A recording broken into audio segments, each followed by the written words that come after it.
بابری مسجد اور رام جنم بھومی ڈسپیوٹ ہندوستان کی تاریخ کے ان لانگیسٹ اور پیچیدہ معاملات میں سے ہے جس نے نہ صرف ریلیجس ہارمنی اور ملکی سیاست کو متاثر کیا بلکہ کئی دہائیوں تک سماجی ماحول پر بھی گہرے اثرات مرتب کیے۔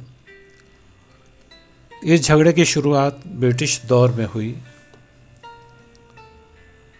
1528 عیسوی میں مغل بادشاہ بابر کے سپہ سالار میر باقی نے ایودھیا میں ایک مسجد تعمیر کی جو بابری مسجد کہلائی۔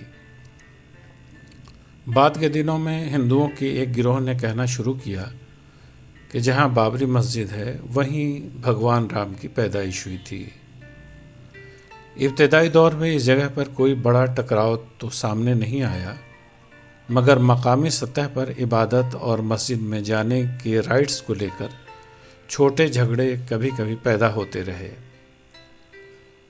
1857 کی جنگ آزادی کے بعد اودھ پر برٹش کنٹرول مضبوط ہوا تو انہوں نے اس مقام کو 2 حصوں میں تقسیم کر دیا۔ اندرونی حصے کو مسلمانوں کے لیے اور باہری کورٹ یارڈ کو ہندوؤں کے لیے خاص کر دیا۔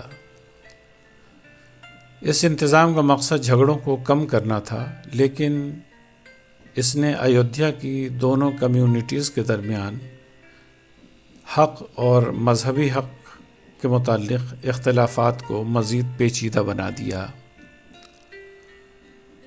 آزادی کے بعد یہ مسئلہ ایک نئے مرحلے میں داخل ہوا۔ دسمبر 1949 میں مسجد کے اندر رام للا کی مورتیاں رکھ دی گئیں۔ ہندو عقیدت مندوں نے اسے ایک چمتکار قرار دیا، جبکہ مسلمانوں نے اسے ایک منظم سازش بتایا۔ سرکاری انتظامیہ نے مسجد کو تالا لگا دیا۔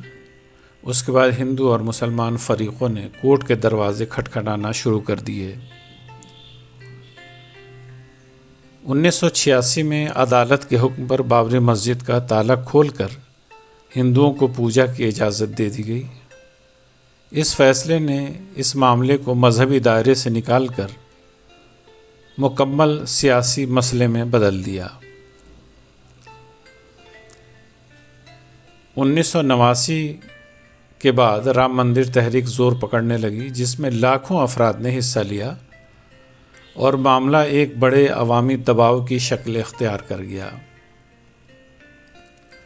آخرکار 6 دسمبر 1992 وہ دن ثابت ہوا جب چند گھنٹوں میں بابری مسجد کو منہدم کر دیا گیا۔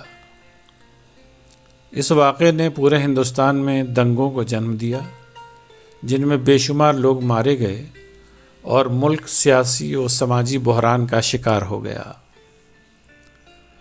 انہدام کے بعد تحقیقات کے لیے مختلف کمیشن قائم کیے گئے اور متعدد مقدمات عدالتوں میں چلتے رہے۔ 2010 میں الہ آباد ہائی کورٹ نے اس زمین کو 3 حصوں میں تقسیم کرنے کا فیصلہ سنایا، مگر یہ فیصلہ کسی بھی فریق کے لیے قابل قبول نہ تھا اور معاملہ بالآخر سپریم کورٹ تک پہنچ گیا۔ کئی سال کی سماعت کے بعد سپریم کورٹ نے نومبر 2019 میں اپنا تاریخی فیصلہ سنایا، جس کے مطابق پوری ڈسپیوٹڈ زمین رام مندر کی تعمیر کے لیے ہندو فریق کے حوالے کی گئی اور سنی وقف بورڈ کو مسجد کی تعمیر کے لیے ایودھیا میں متبادل 5 ایکڑ زمین دینے کا حکم دیا گیا۔ کورٹ نے مسجد کے انہدام کو غیر قانونی قرار دیا، لیکن زمین ہندو فریق کو دینے کا حکم دیا۔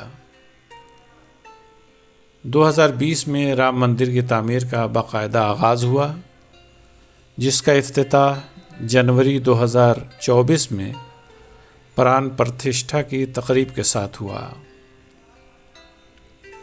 بابری مسجد رام مندر تنازع نہ صرف مذہبی جذبات کی تاریخ ہے، بلکہ ہندوستان کی سیاسی جدوجہد، سماجی بدلاؤ اور جوڈیشل سسٹم کی کارکردگی کا بھی عکاس ہے۔ اس جھگڑے نے ملک کی فضا کو کئی دہائیوں تک متاثر کیا اور آج بھی یہ ہندوستان کی اجتماعی تاریخ میں ایک نہایت اہم اور سبق آموز باب کی حیثیت رکھتا ہے۔